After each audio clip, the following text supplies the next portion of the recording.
Hey guys, in this video I want to talk about budgeting for household maintenance.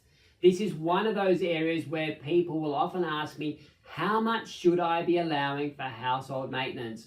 Now the answer of course is, well, how long's a piece of string? But I want to give you some guidelines in this video to help you figure out what this figure should be for you.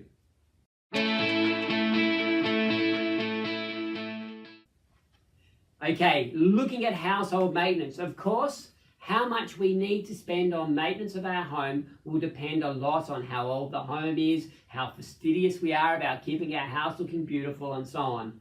But what I want to start with is, you need to identify first and foremost what is actually maintenance and what is projects and renovations.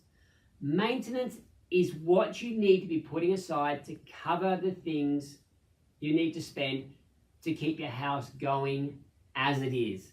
So to maintain it as it is. So what that means is things like your garden, getting mulch every year, getting new soil for the veggie patch. It might be getting a plumber in because you need to replace your taps or get your toilet fixed.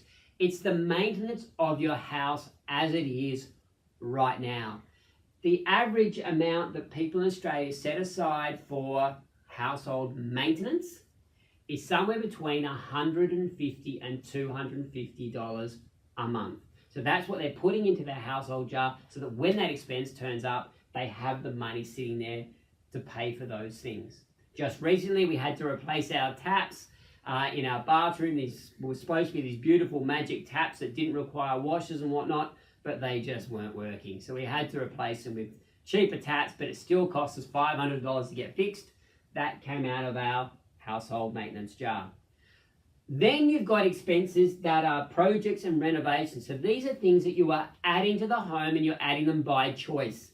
So they don't necessarily need to be part of your maintaining the home. This is adding to the home. And typically these are projects that you then need to price on an individual basis. So what I recommend all of my clients do is have a list of projects or a wish list of projects so that you go, okay, here are the things that we like to do.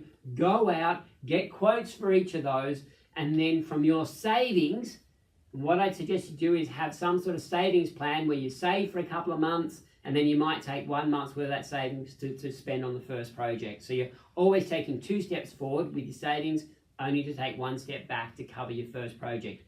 But this is separate to maintaining your household maintenance. I'm hoping that makes sense.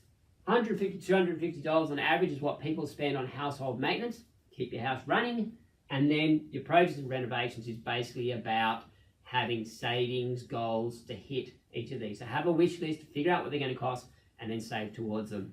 Now, if you are interested in saving money, if you're interested in spending less, if you're interested in breaking the paycheck cycle or paying off debt or achieving lifestyle goals that are really important to you, can I encourage you to subscribe to this YouTube channel? Every Tuesday and Thursday, we will release videos about managing your personal finances. So please, subscribe below, and I look forward to seeing you in the next video.